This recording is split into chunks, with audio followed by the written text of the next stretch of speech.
Hello everyone, welcome to this T education. मैं जरीन आफरीन।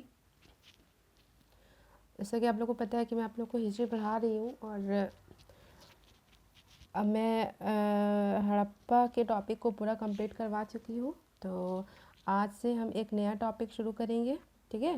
मतलब हड़प्पा के बाद का जो आता है वैदिक सभ्यता, तो आज हम उसको शुरू करेंगे।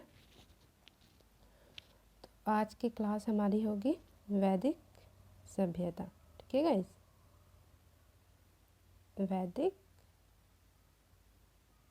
सभ्यता, ठीक है। तो आज से हमारा स्टार्ट होगा। ये हम 2 पार्ट में कंप्लीट कर लेंगे, ज़्यादा लंबा सिलेबस नहीं है ये। जो इम्पोर्टेंट है वही बताऊंगी आप लोग को, ठीक है। तो बाकी अगर आप लोग को जिसने मेरी पहले क्लास नहीं देखी हो हड़प्पा की, अगर जिसे पढ़ना हो तो वो देख सकते हैं। वो 4 पार्ट में मैं करवा चुकी हूँ पूरा कंप्लीट आप लोग को, ठीक है। तो आज के क्लास की ओर चलते हैं। देखिए, अगर हम पहले अगर जो हमने पढ़ा था हड़प्पा सभ्यता, अगर उसकी बात की जाए, वो ख़त्म हुई थी उसके बाद। मतलब जो सिंधु घाटी सभ्यता थी उसके ख़त्म होने के पश्चात जिस सभ्यता का जो आरंभ हुआ था उसे हम वैदिक सभ्यता के नाम से जानते हैं, ठीक है। और एक चीज़ ये याद रखना कि जो वैदिक सभ्यता थी, अगर हम सिंधु घाटी के अकॉर्डिंग चले तो वो एक नगरीय सभ्यता थी, जबकि जो वैदिक सभ्यता थी वो पूरी तरह से ग्रामीण थी, ठीक है।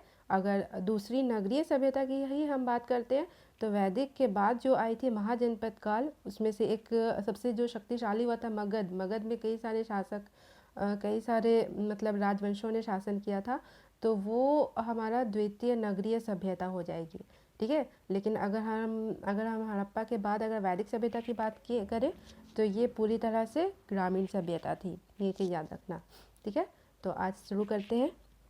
देखिए, जो वैदिक सभ्यता है वो भारत की प्राचीनतम सभ्यता है, ठीक है। भारत की सबसे प्राचीनतम सभ्यता है, जिसमें किसकी रचना हुई थी? वेदों की रचना हुई थी।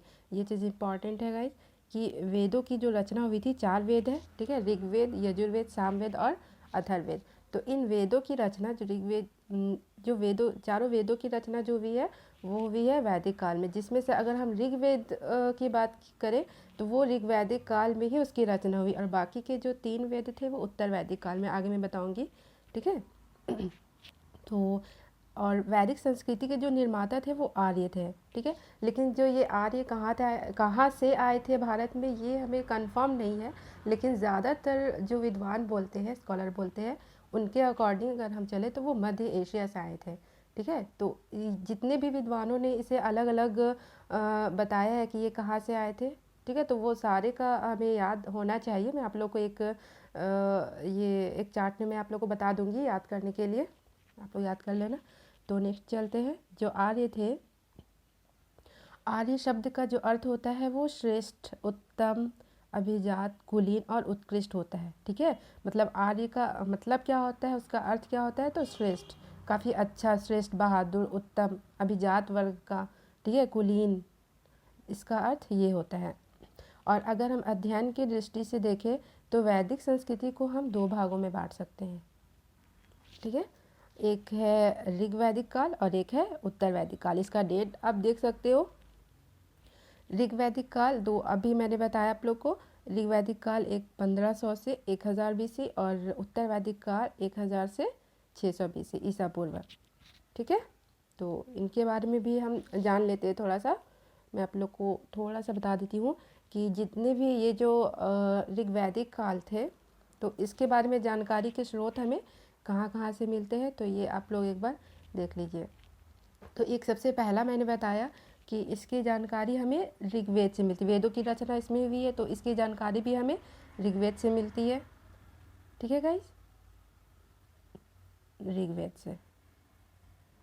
और अगर हम अगला बात करें तो 1400 BC में एशिया माइनर बोगाजगोई में एक अभिलेख, मतलब एक अभिलेख मिला था। कहाँ पे? एशिया माइनर बोगाजगोई का एक अभिलेख मिला था, जिससे उससे भी हमें ऋग्वैदिक काल के बारे में काफ़ी ज़्यादा जानकारी मिलती है। कैसे मैं आप लोगों को बताऊंगी, पहले इसको याद रखना कि एक तो ऋग्वेद से हो गया और एक हो गया 1400 BC में बुगाजगोई, ठीक है, बुगाजगोई का अभिलेख। ये है कहाँ कि एशिया माइनर में। ये काफ़ी इंपॉर्टेंट है गाइज, इसकी डेट भी काफ़ी पूछी जाती है, ठीक है, कि जो बुगाजगोई का अभिलेख है ये हमें कब का मिला है, तो वो कब का मिला है, 1400 BC में मिला। ये सबसे पुरानी अभिलेख है जो सबसे पहले हमें मिली थी, ठीक है। बुगाजगोई का अभिलेख जो है कहाँ पे, एशिया माइनर में, एशिया माइनर में। तो इससे भी हमें ऋग्वैदिक काल के बारे में जानकारी मिलती है। कैसे मिलती है, क्योंकि इस अभिलेख में जो है वो ऋग्वेद काल की कुछ देवताओं का उल्लेख हुआ है, ठीक है। तो उसमें कौन कौन से देवताओं का उल्लेख हुआ है, ये देवता के भी नाम आप लोग याद रखना है। आप लोग को लिख देती हूँ यहाँ पे। तो एक इंद्र का हुआ है, इंद्र, एक वरुण का हुआ है उल्लेख, वरुण, एक मित्र और एक नास्ते, नासत्य, ठीक है। तो किन किन देवताओं का उल्लेख हुआ ये याद रखना, बहुत ज़्यादा इंपॉर्टेंट है ये गाइस, इसको आप लोग अच्छे से याद रखना, ठीक है। कि 1400 BC में जो बुगाजगोई का जो अभिलेख मिला है उसमें ऋग्वैदिक काल के कौन कौन से देवताओं का उल्लेख हुआ है। तो कौन कौन से, एक इंद्र, एक वरुण, एक मित्र और एक नासत्य, ठीक है। इसमें आप लोग को ऑप्शन देके घुमा सकता है, जैसे 4 ऑप्शन में तो एक ये दे देगा और 2 ऑप्शन में एक कोई और देवता का नाम दे देगा, ठीक है। तो उसमें से आप लोगों को जो 4 देवता है उनको छांटना होगा, उनको अलग करना होगा, ठीक है। तो आप लोग याद रखना, इंद्र, वरुण, मित्र और नासत्य। तो एक तो ऋग्वेद से मिल गई, ठीक है, एक बुगाजगोई अभिलेख से मिल गई, और इससे जो बुगाजगोई का अभिलेख मिलता है और इससे मतलब ये अनुमान लगाया जाता है कि वैदिक आर्य जो थे वो ईरान से होकर के भारत आए थे। कहाँ से होकर के आए थे, ईरान से होकर के भारत आए थे, ठीक है ना। इससे अनुमान हमें ये लगता है। और एक और है, एक और मैं आपको बता देती हूँ। देखिए, जो ऋग्वेद की जो अनेक बातों का जो उल्लेख हुआ है, मतलब जितनी भी बातें, कुछ कुछ बातें वो ईरानी भाषा की, मतलब जो ईरानी जो ईरान में एक ग्रंथ प्राप्त हुआ है जिसका नाम है अवेस्ता, ठीक है, अवेस्ता। तो इसमें भी हमें ऋग्वेद की कुछ बातें मिल जाती है। तो एक क्या क्या हो गया, एक तो वेदों से हमें इसकी जानकारी मिल गई, एक बुगाजगोई अभिलेख से मिल गई जिसमें 4 देवताओं के नाम बताए गए हैं, और उससे हमें ये मतलब अनुमान होता है कि जो वैदिक आर्य थे वो ईरान से होकर के आए थे, ठीक है गाइज। और एक क्या हो गई, ईरान में ही एक ईरानी भाषा का जो प्राचीनतम ग्रंथ है अवेस्ता, एक उससे भी हमें जानकारी मिलती है। तो इसकी जानकारी के 3 स्रोत हो गए, ठीक है। अब हम देख लेते हैं कि जितने भी विद्वानों ने अलग अलग धारण मतलब अलग अलग जगह का नाम बताया है कि आर्य आए थे कहाँ से, ठीक है। तो उसके बारे में देख लेते हैं।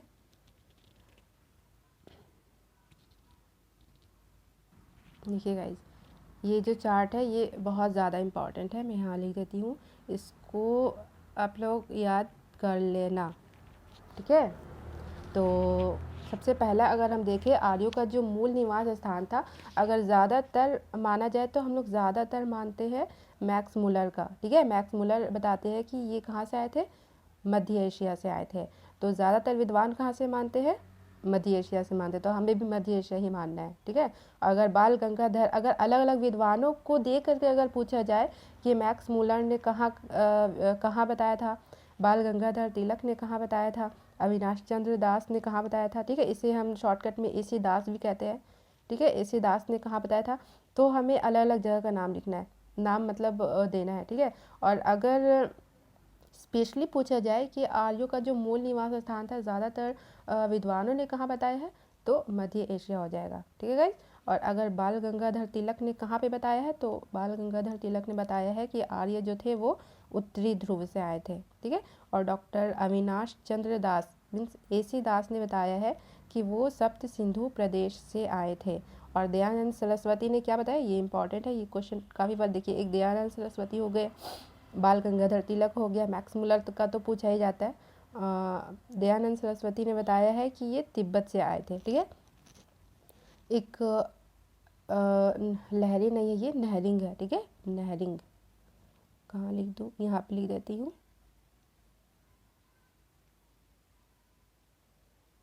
नहरिंग, नहरिंग एवं प्रोफेसर गार्डन चाइल्ड ने कहाँ बताया है, तो दक्षिणी रूस बताया है। ठीक है, गंगानाथ झा का ले ले तो वो कहाँ बताया है उन्होंने ब्रह्मर्षि देश।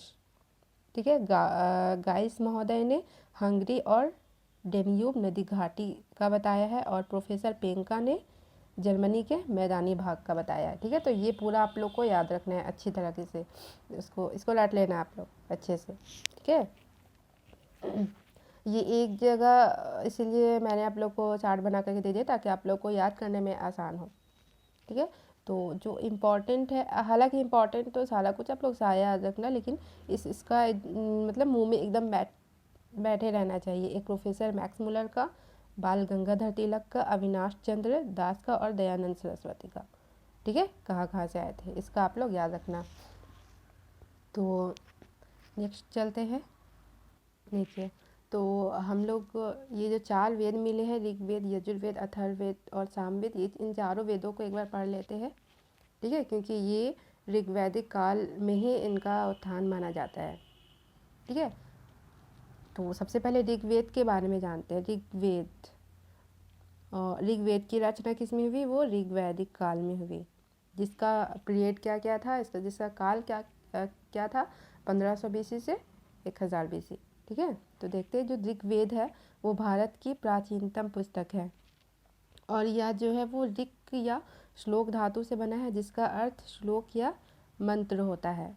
ठीक है, इसका विषय क्या है, देवताओं से संबंधित श्लोक। इसमें जितने भी ऋग्वेद में जितने भी श्लोक मिले हैं वो देवताओं से संबंधित है। ठीक है, और इसमें कितने मंडल है, मीन्स अध्याय को बोला जाता है। इसमें 10 मंडल है, जिसमें से 2 से 7 पुराने हैं। ठीक है, इसको याद रखना है। इसमें से टोटल मंडल कितने हैं, तो वो 10 है, जिसमें से 2 से 7 पुराने हैं, और जो बाकी के जो अवशेष थे, ठीक है, वो बाद में जोड़े गए हैं, और सबसे अंत में जोड़ा गया अध्याय वो 10वां है। ये तो ऐसे भी याद रहेगा। और इसमें सूक्तों की संख्या कितनी है, 1028, और श्लोकों की संख्या कितनी है, 10,642। ठीक है, सूक्त कितनी है, श्लोक कितनी है, इसको भी याद रखना। और इसके ब्राह्मण, ये बहुत ज़्यादा इंपॉर्टेंट है, ये ब्राह्मण के बारे में पूछा जाता है कि ऋग्वेद के कौन से ब्राह्मण है, कभी कभी पूछा जाता है इसके कितने ब्राह्मण है, तो इसके 2 ब्राह्मण कौन कौन से, तो ऐत्रेय और कौशिकी। तो यजुर्वेद के ब्राह्मण कौन कौन से हैं, कभी कभी आप लोगों को ब्राह्मण के नाम भी दे देंगे, और ये पूछा जा सकता है कि ये ब्राह्मण किस ये वेद से संबंधित है। ठीक है, ये ऐसा क्वेश्चन पूछा जा चुका है, मैं आप लोग को करवाऊँगी, जब क्वेश्चन करवाऊँगी तो आप लोगों को करवाऊँगी मैं। तो देखिए इसके 2 ब्राह्मण कौन कौन से ब्राह्मण है, एक ऐत्रेय ब्राह्मण है और एक कौशिकीय ब्राह्मण है। ठीक है, तो इसे हम लोग ऐसे याद रख सकते हैं कि देखिए इसे ऐसे याद रखा जा सकता है कि जैसे ऋग्वेद तो पहला वेद है। ठीक है, सबसे पहली वेद अगर हम लोग देखें तो वो ऋग्वेद है, पहला मीन्स पहला नंबर। तो इसे इसके 2 ब्राह्मण हैं। ठीक है, ऐसे याद रख सकते, इसे 1 से याद रख सकते हो। ठीक है, पहला वेद है तो इसे हम लोग 1 से भी याद रख सकते हैं। ए मीन्स ऐत्रेय ब्राह्मण और का मीन्स कौशिकीय ब्राह्मण। ठीक है, ये मैंने ऐसे ही याद किया है, तो आप लोग ऐसे याद कर सकते हो। तो और अगर हम लोग ऋग्वेद की और बात करें तो जो ऋग्वेद है इसमें हमें जो काफ़ी सारे युद्ध, मतलब एक दशहरा के युद्ध के बारे में भी पता चलता है। ठीक है, सोम का भी उल्लेख है, किस किस मंडल में उल्लेख है उसे भी जानना बहुत ज़्यादा ज़रूरी है। ठीक है, उसे मैं आप लोग को ऐसे ही बता देती हूँ थोड़ा सा। देखिए एक इसमें ऋग्वेद से हमें दशहरा के युद्ध के बारे में पता चलता है। ठीक है, मतलब ऋग्वेद में इसे काफ़ी डिटेल से बताया गया है, दशहरा के युद्ध।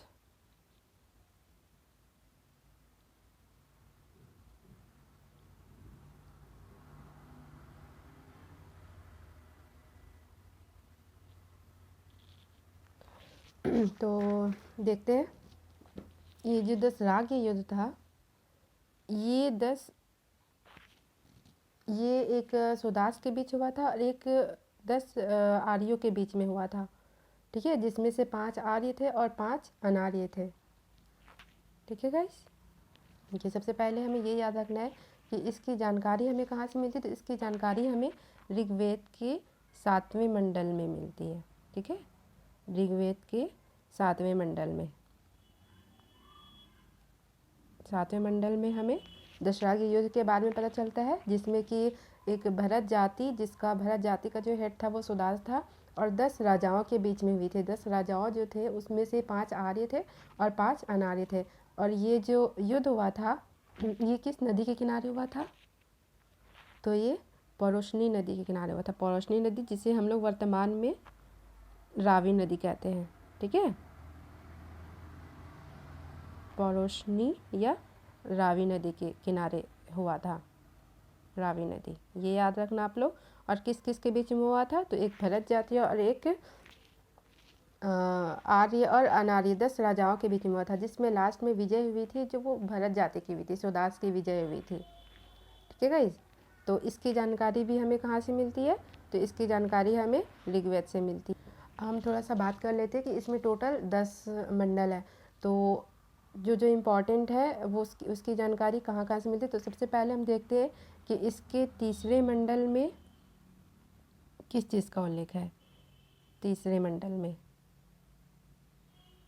ठीक है, तो तीसरे मंडल में जो है वो गायत्री मंत्र का उल्लेख है। ठीक है, ये क्वेश्चन आपका बहुत बार पूछे जाते हैं कि गायत्री मंत्र का उल्लेख कहाँ पे है, तो गायत्री मंत्र का जो उल्लेख है वो तीसरे मंडल में है। ठीक है, और अभी मैंने बताया कि इसके जो 7वें मंडल में है, 7वें मंडल में अभी मैंने बताया किस चीज़ का उल्लेख है, तो दशराग्य युद्ध का।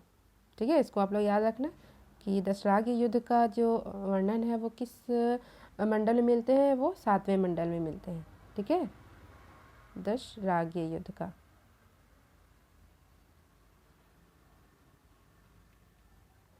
और इसके 9वें मंडल में अगर हम देखें, 9वें मंडल में, तो 9वें मंडल में हमें सोम का उल्लेख मिलता है। ठीक है, ये याद रखना कि सोम का उल्लेख किस में मिलता है, तो वो 9वें मंडल में मिलता है। और इसके 10वें मंडल में हमें 10वें मंडल के पुरुष सूक्त में 4 वर्णों के बारे में, इसे डिटेल से थोड़ा मैं बताती हूँ। देखिए, सबसे पहले इतना याद रखिएगा कि 4 वर्णों के बारे में जो लेख है, ठीक है, वो किस मंडल में मिलते हैं, तो वो ऋग्वेद के 10वें मंडल में मिलते हैं। ठीक है गाइस, 10वें मंडल में, 10वें मंडल के पुरुष सूक्त में, 10वें मंडल के पुरुष सूक्त में हमें 4 वर्णों का उल्लेख मिलता है, 4 वर्ण।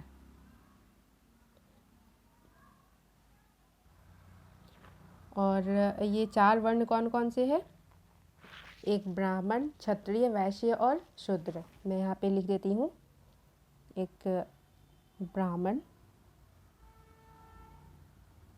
क्षत्रिय, वैश्य और शूद्र, ये 4 वर्ण हैं। ठीक है, और इसका उल्लेख हमें कहाँ मिलता है, ये बहुत ज़्यादा इंपॉर्टेंट है गाइस। ये जितने भी मैंने बताए हैं कि सबसे पहले तीसरे मंडल में किस चीज़ का उल्लेख मिलता है, तो गायत्री मंत्र का उल्लेख मिलता है। 7वें मंडल में हमें दशराग्य युद्ध का वर्णन मिलता है, ठीक है, उल्लेख मिलता है। और 9वें मंडल में हमें सोम का उल्लेख मिलता है। और 10वें मंडल के पुरुष सूक्त में हमें 4 वर्णों का उल्लेख मिलता है। ये 4 वर्ण कौन कौन से, ब्राह्मण, क्षत्रिय, वैश्य और शूद्र है। देखिए, सबसे पहले अगर ब्राह्मण का देखा जाए तो सबसे ऊँची जाति मानी जाती है ब्राह्मण, ब्राह्मण नाम से ही लग रहा है। ठीक है, और ऐसा मतलब माना जाता है कि पुरुष, मतलब ऋग्वेद के पुरुष सूक्त में ऐसा बताया गया है कि ये एक विराट पुरुष के जो सर है, सर से ब्राह्मण की उत्पत्ति हुई है। ठीक है, और उसके जो बाजू है, बाजू से क्षत्रिय की उत्पत्ति हुई है। और जो उसके जो जांघ होते हैं, जंघा, उससे क्षत्रिय वैश्य की उत्पत्ति हुई है। और शूद्र की उत्पत्ति उसके पैरों से हुई है। ठीक है, तो सबसे ज़्यादा अगर वैल्यूबल हो गया तो सबसे ज़्यादा ब्राह्मण, सबसे ऊंची जाति हो गई। ठीक है, उसके बाद उसके नीचे ब्राह्मण जो होते थे वो पूजा पाठ वगैरह करवाते थे। ठीक है, और जो क्षत्रिय हो गए, जो क्षत्रिय होते थे वो युद्ध वगैरह लड़ते थे। ठीक है, सैनिक होते थे, या तो राजा जितने भी हुए हैं वो क्षत्रिय ही हुए हैं। ठीक है, जो युद्ध वगैरह लड़ते थे। अगर वैश्य का देखा जाए तो जो वैश्य थे वो खेती वगैरह करते थे। ठीक है। किसान, अगर हम लोग किसान या व्यापारी का ले ले तो वो वैश्य में आ जाएंगे, ठीक है। और अगर शूद्र की बात की जाए तो शूद्र जो थे वो इन तीनों की सेवा करते थे, वो शूद्र होते थे। और शूद्रों को काफ़ी अछूत माना जाता था। जैसे अगर हम लोग आज के ये में देखते हैं, ये तो पहले ये उस समय जाति व्यवस्था का रूप नहीं धारण किया था, लेकिन जैसे जैसे ये ऋग वैदिक काल से उत्तर वैदिक काल में भी उतना नहीं था, लेकिन जैसे जैसे ये आगे बढ़ा, ठीक है, जैसे महाजनपद काल आया, मगध आया, वहाँ पे बहुत सारे बहुत बड़े बड़े शासक हुए, तो धीरे धीरे इसने जाति व्यवस्था का रूप धारण कर लिया। मीन्स देखिए, सबसे पहले क्या होता था कि कर्म के हिसाब से, मतलब जो जैसा कर्म करता था उसी के हिसाब से इसे मतलब बांटा गया था। कि जैसे अगर जो पूजा पाठ कर रहा है तो वो ब्राह्मण हो गया, जो युद्ध वगैरह लड़ रहा है तो वो क्षत्रिय हो गया, जो खेती बाड़ी कर रहा है या तो व्यापारी है तो वो वैश्य हो गया, ठीक है। और शूद्र सबसे नीची कास्ट का हो गया। तो कर्म के हिसाब से होता था, जैसा वो काम करता था। लेकिन धीरे धीरे क्या हो गया कि जन्म के हिसाब से, मतलब जिसका जन्म जिस भी जाति में हो गया तो वो उसी कास्ट का माना जाने लगा। जैसा कि अभी हम लोग वर्तमान में देखते हैं, ठीक है। अभी तो काफ़ी थोड़ा सा रोक हुई है, इस पे बहुत सारे कानून बने हैं इसीलिए, लेकिन अब भी बहुत सारे ऐसे घर हैं जहाँ पे आप लोग देख सकते हो कि शूद्रों को काफ़ी नीचा, काफ़ी घटिया माना जाता है। इन्हें आज भी मंदिरों में जाने से रोका जाता है, ठीक है। इनके साथ काफ़ी अत्याचार किया जाता है। हालांकि अब थोड़ा सा मतलब स्थिति चेंज हुई है। तो जो उसके बाद जो चेंजेस कैसे हुई, तो वो जन्म के हिसाब से हो गई। मान लीजिए अगर जो बच्चा ब्राह्मण का बच्चा अगर हुआ तो वो ब्राह्मण ही बनेगा, भले ही वो बहुत ज़्यादा बदमाश हो, चोर हो या तो जो भी हो, ठीक है, लेकिन वो ब्राह्मण ही बनेगा। और जो बच्चा अगर शूद्र के घराने में पैदा हुआ तो वो शूद्र ही कहलाएगा। धीरे धीरे ऐसा हो गया, ठीक है। भले ही वो बहुत ज़्यादा अच्छा हो, वो उनको वो मतलब काफ़ी ज़्यादा मतलब नॉलेज हो, ठीक है, लेकिन फिर भी वो शूद्र का ही बच्चा कहलाएगा, उसको उसे शूद्र ही माना जाएगा। तो वो धीरे धीरे जन्म के हिसाब से हो गया, ठीक है। अगर ये पूछा जाए कि इस सब जो इसकी जो व्यवस्था है, इसका उल्लेख कहाँ पे हुआ है, तो वो ऋग्वेद के 10वें मंडल के पुरुष सूक्त में हुआ है, ठीक है। तो आप लोग ये याद रखना कि ये जो स्टार्टिंग में था वो जन्म के हिसाब से ना होकर के कर्म के हिसाब से था, ठीक है, कि जो जैसा कर्म करेगा वो उसी कास्ट में जाएगा। लेकिन अब जाति व्यवस्था धारण हो गई, इसके बारे में आप लोग को जैसे जैसे आगे बढ़ाऊंगी तो मैं आप लोग को डिटेल से बता दूंगी, ठीक है। अब थोड़ा सा और देख लेते हैं। देखिए, जो ऋग्वेद है, ऋग्वेद में जो आर्य निवास स्थल है उसके लिए सप्त सैंधव क्षेत्र का उल्लेख हुआ है, ठीक है। अभी मैंने आप लोग को बताया कि सप्त सैंधव प्रदेश का उल्लेख हुआ, और ये किसने कहा है, तो ये एसी दास ने कहा है कि आर्यों का जो मूल निवास स्थान था वो सप्त सैंधव प्रदेश था। और इसका अर्थ क्या होता है, इसका अर्थ होता है जो सप्त सैंधव का क्षेत्र, ठीक है, जो कि किसने कहा था, एसी दास ने कहा था। मैं आप लोग को सारा लिख नहीं पा रही हूँ, तो आप लोग नोट डाउन करते जाना, ठीक है। तो इसका जो अर्थ होता है वो सप्त सैंधव सप्त सैंधव प्रदेश। और इसका अर्थ क्या होता है, 7 नदियों का क्षेत्र, ठीक है। 7 नदियों मीन्स एसी दास कहते हैं कि जो ये आर्य थे वो 7 नदियों को पार करके भारत में आए थे, ठीक है। मीन्स सप्त सैंधव का प्रदेश 7 नदियों का क्षेत्र है। और इन 7 नदियों के बारे में काफ़ी पूछा जाता है। देखिए, इसकी एक उस टाइम का एक नाम है और एक इसका जो वर्तमान में क्या नाम है। अभी जो वर्तमान में जो नदियाँ बहती है उसका नाम चेंज भी हुआ है, ठीक है। तो वो दोनों नाम आप लोग को याद रखने हैं। ये जो 7 नदियाँ थी, इन 7 नदियों के नाम मैं आप लोग को बता देती हूँ कौन कौन थे। तो ये 7 में सबसे पहला अगर देख ले तो वो सिंधु थी, ठीक है, सिंधु। और सेकंड का देखें तो वो सरस्वती। सिंधु को तो ऐसे सिंधु ही बोला जाता है, ठीक है। सिंधु नदी आज भी बोली जाती है, सरस्वती नदी भी आज भी बोली जाती है। और एक था शतुद्री, ठीक है। शतुद्री को हम सतलज भी कहते हैं, सतलज। ये मैं आप लोग को एक चार्ट में भी दे दूंगी, इसके पुराने नाम और इसके आधुनिक नाम क्या क्या है, उससे आप लोग याद कर सकते हो आसानी से, ठीक है। और एक विपाशा को व्यास भी कहते हैं, ठीक है। व्यास नदी, वर्तमान में इसे व्यास नदी कहते हैं, ठीक है। और एक पौरोष्णी, अभी मैंने बताया पौरोष्णी नदी, जिसे वर्तमान में क्या कहते हैं, रावी नदी कहते हैं इसे, रावी नदी कहते हैं। ठीक है, और इसी नदी के किनारे दशराग युद्ध हुआ, जिसकी जानकारी हमें कहाँ से मिलती है, तो ऋग्वेद के 7वें मंडल से मिलती है, ये चीज़ याद रखना। और एक नदी का उल्लेख है जिसका नाम है वो वितस्ता। टोटल 7 नदियाँ हैं गाइस। ठीक है, एक है वितस्ता। वितस्ता को हम झेलम नदी, वर्तमान में इसे झेलम नदी कहते हैं। ठीक है, जब मैं आप लोग को हड़प्पा पढ़ा रही थी तब मैंने इन नदियों का जिक्र किया था। ठीक है, और एक जो 7वीं नदी है वो लास्ट क्या है, अस्किनी। ये इसका प्राचीन नाम है अस्किनी, जिसे आधुनिक नाम चेनाब भी कहते हैं, चेनाब नदी। ठीक है, तो इन 7 नदियों का जो उल्लेख है वो किस में हुआ है, वो ऋग्वेद में हुआ है। जैसा कि मैंने आप लोग को बताया कि AC दास ने बताया है कि सप्त सैंधव प्रदेश आर्यों का मूल निवास स्थान था, जिसका अर्थ क्या होता है, 7 नदियों का क्षेत्र है। और इसका उल्लेख ऋग्वेद में हुआ है, 7 नदियों का उल्लेख। और ये जो 7 नदियाँ थी वो कौन कौन सी थी, तो ये जो 7 नदियाँ थी, एक तो सिंधु, सरस्वती। सिंधु को तो सिंधु नदी आज भी कहते हैं, सरस्वती भी आज भी कहते हैं। एक शतुद्री जिसे सतलज कहते हैं वर्तमान नाम, एक विपाशा, ठीक है, जिसे व्यास कहते हैं, एक विपाशा व्यास नदी हो गई। एक पौरुषणी रावी नदी, और एक वितस्ता जिसका वर्तमान नाम क्या है, झेलम, और एक अस्किनी जिसका वर्तमान नाम क्या है, चेनाब। तो इतना आप लोग याद रखना। ठीक है गाइस, तो उम्मीद करते कि जैसे आप लोग को समझ में आ गई होगी ऋग्वेद के बारे में कि ऋग्वेद मतलब जो ऋग्वेद है वो बहुत ज़्यादा इंपॉर्टेंट है, इसीलिए मैं इसके बारे में जितना हो सके मतलब जितना इंपॉर्टेंट था वो सारा आप लोग को बता चुकी। तो ये सारा आप लोग राइट डाउन कर लेना, अच्छे से नोट्स बना लेना और इसे याद रखना। ठीक है, तो हम लोग नेक्स्ट चलते हैं। नेक्स्ट हमारा है यजुर्वेद। देखिए, अब हम यजुर्वेद का पढ़ते हैं। देखिए, ये जो यजुर्वेद है ये यजुस धातु से बना है। ठीक है, जिसका अर्थ क्या होता है, यज्ञ होता है, यज्ञ। जो यजुर्वेद है इसमें अगर देखा जाए तो इसमें टोटल यज्ञ, कर्म कांड, यज्ञ कैसे होता है, कर्म कांड कैसे होता है, मंत्र कितने मतलब मंत्र है, ये सारे ये सब का उल्लेख यजुर्वेद में हमें मिलता है। ठीक है, और इसका विषय क्या है, यजुर्वेद है तो इसका विषय क्या हो गया, यज्ञ कर्म कांड। ठीक है, और इसके 2 भाग है, एक कृष्ण यजुर्वेद, एक शुक्ल यजुर्वेद। ये बहुत ज़्यादा इंपॉर्टेंट है गाइस। ठीक है, एक कृष्ण यजुर्वेद और एक शुक्ल यजुर्वेद, इसको याद रखना आप लोग। और इसके 4 ब्राह्मण है। अभी मैंने आप लोग को ऋग्वेद में बताया कि जो ब्राह्मण का पोर्शन है वो बहुत ज़्यादा इंपॉर्टेंट है।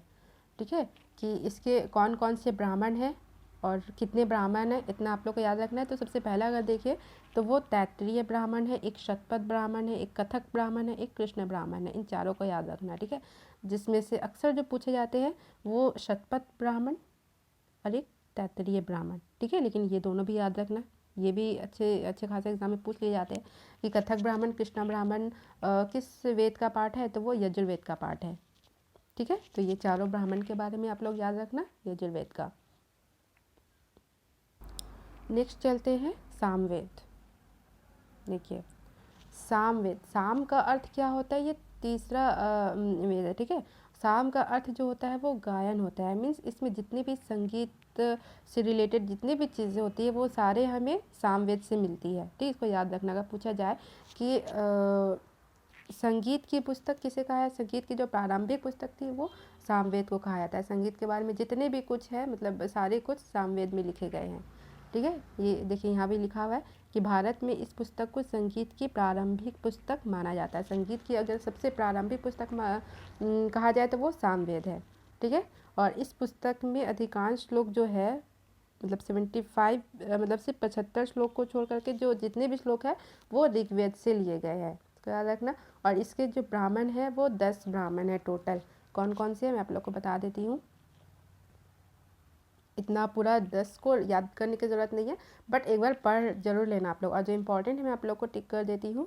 एक देख लीजिए, एक है जैमिनीय ब्राह्मण, एक है तांडमाया या पंकविंसा ब्राह्मण, एक है सतविंसा ब्राह्मण, एक है समाविधान ब्राह्मण, एक है असेय ब्राह्मण, एक है देवताध्याय ब्राह्मण, एक है छांदोग्य ब्राह्मण, एक संहितोपनिषद ब्राह्मण, एक वामसा ब्राह्मण, एक जैमिनीय आशय ब्राह्मण।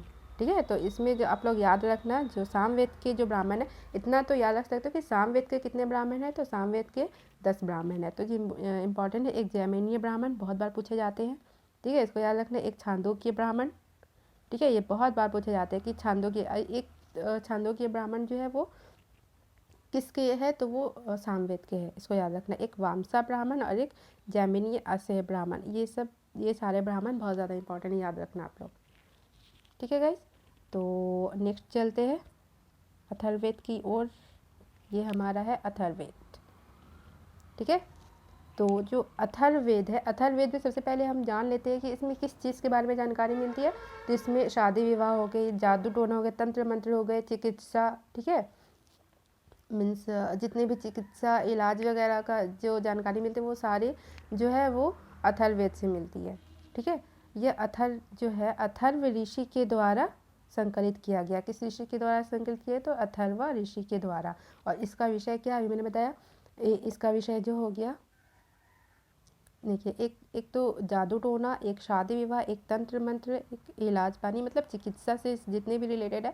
तो ये क्वेश्चन पूछे जाते कभी कि शादी विवाह के बारे में कोई एक दे देगा कि शादी विवाह के बारे में जानकारी किस वेद से मिलती है, किस वेद में दिया गया है, तो वो अथर्ववेद में। तंत्र मंत्र जो जादू टोना होता है, आज भी होता है गाइस, ठीक है, पहले भी होता था। तो जो जादू टोना है, तंत्र मंत्र, हमने ये चीज़ हड़प्पा में भी पढ़ा था। ये चीज़ आप लोग याद रखना कि वहाँ पे बहुत सारे तावीज़ मिले थे। ठीक है, तावीज़ मिले थे, मतलब उस समय भी उससे क्या पता चलता था कि उस समय भी लोगों को भूत प्रेत या तो और भी चीज़ों में काफ़ी ज़्यादा विश्वास था, तभी वो लोग तावीज़ पहना करते थे जो कि तांबे का हुआ करता था। ठीक है, तो वो ये चीज़ शुरू से चली आ रही है। और अगर हम लोग वैदिक काल में देखा जाए तो वैदिक काल में भी जो तंत्र मंत्र जादू टोना का जो पोषण है, ये चीज़ की जानकारी मिलती है। ये किससे मिलती है, तो ये अथर्ववेद से मिलती है। चिकित्सा, ठीक है, चिकित्सा इलाज वगैरह जितने भी मतलब चिकित्सा से रिलेटेड जानकारी जो मिलती है वो अथर्ववेद से मिलती है। तो ये बहुत ज़्यादा इम्पॉर्टेंट है, इसको आप लोग याद रखना। इसका जो विषय क्या क्या विषय, चारों का जो विषय है वो क्या क्या है, याद रखना। सबसे पहले अगर हम देख ले तो ऋग्वेद, मैंने बताया कि इसमें ऋग्वेद में जो था वो देवताओं के बारे में लिखा गया था, देवताओं से रिलेटेड था। ठीक है, अगर सामवेद की बात की जाए तो सामवेद में मैंने बताया कि गायन से मतलब जितने भी संगीत की प्रारंभिक पुस्तक मानी जाती है वो, और संगीत से रिलेटेड जितने भी कुछ थे वो सारे सामवेद में मिलती है। ठीक है, और यजुर्वेद में यज्ञ से पता चल रहा है कि यजुर्वेद में हमें यज्ञ के बारे में, यज्ञ कर्मकांड हो गए, मंत्र हो गए, ये सब के बारे में पता चलता है। और अगर अथर्ववेद की बात की जाए तो अथर्ववेद में जो जादू टोना हो गया, शादी विवाह हो गया, तंत्र मंत्र हो गए, इलाज पानी चिकित्सा हो गए। ठीक है, तो इन सब के बारे में किससे जानकारी मिलती है, तो वो अथर्ववेद में जानकारी मिलती है। और इस वेद को ब्राह्मण वेद या श्रेष्ठ वेद भी कहा जाता है। ठीक है, ये चीज़ याद रखना। और एक मैंने आप लोगों को बताया ब्राह्मण का पोषण बहुत इंपॉर्टेंट है, तो इसके जो ब्राह्मण वो एक ही है, और कौन से है वो, गोपद ब्राह्मण, इसको याद रखना, बहुत इंपॉर्टेंट है कि गोपद ब्राह्मण किस वेद का भाग है, तो वो अथर्ववेद का है। ठीक है, इसके केवल एक ही ब्राह्मण है। और वेदों में अथर्ववेद जो है वो सबसे नवीनतम, सबसे लास्ट का वेद है, तो जाहिर सी बात है कि ये सबसे नई वेद होगी। ठीक है, अगर पहला वेद देखें तो सबसे पहला वेद हमारा हो गया ऋग्वेद, अगर सेकंड देखें तो सामवेद, थर्ड देखें तो यजुर्वेद, और फोर्थ देखें तो वो अथर्ववेद। ठीक है गाइज, तो इन चारों में जो मैंने आप लोगों को बताया कि इसमें आप लोगों को तो एक ब्राह्मण का पोषण याद रखना है, ठीक है, और एक इसका विषय याद रखना है कि विषय क्या क्या है। और ऋग्वेद तो बहुत ज़्यादा इंपॉर्टेंट है गाइस, ऋग्वेद का तो याद रखना आप लोग, जितना भी मैंने बताया है सारा कुछ। ठीक है, ऐसे अगर इंपॉर्टेंट देखा है तो चारों वेद बहुत ज़्यादा इंपॉर्टेंट है। उसमें से अगर सबसे ज़्यादा देखा है तो वो ऋग्वेद से बहुत सारे क्वेश्चन पूछ जाते हैं। और जो ब्राह्मण का पोषण है ये ब्राह्मण हो गया, और इसके जो पुजारी जो मैंने आप लोग को नहीं बताया वो मैं आप लोग को एक चार्ट में बता दूँगी, एक चार्ट बना के दे दूँगी कि इसके पुजारी कौन है, इसके मतलब पुजारी कौन है ऋग्वेद के, यजुर्वेद के, सामवेद और अथर्ववेद के। वो मैं आप लोगों को कल पार्ट 2 में, इसके जो पार्ट 2 में आप लोग के लिए लाऊंगी तो उसमें मैं आप लोगों को बता दूंगी। ठीक है, तो ठीक है, आज के लिए इतना ही है। और भी मैं आप लोगों को लाई थी बट टाइम नहीं है, बाकी मैं आप लोगों को कल करवा दूंगी। ठीक है गाइस, अगर आप लोग को कुछ भी प्रॉब्लम हो या तो इससे रिलेटेड और भी जानकारी अगर चाहिए हो तो मुझे कमेंट कर सकते हो। ठीक है, और कुछ समझ में ना आया हो तो वो भी बता सकते हो।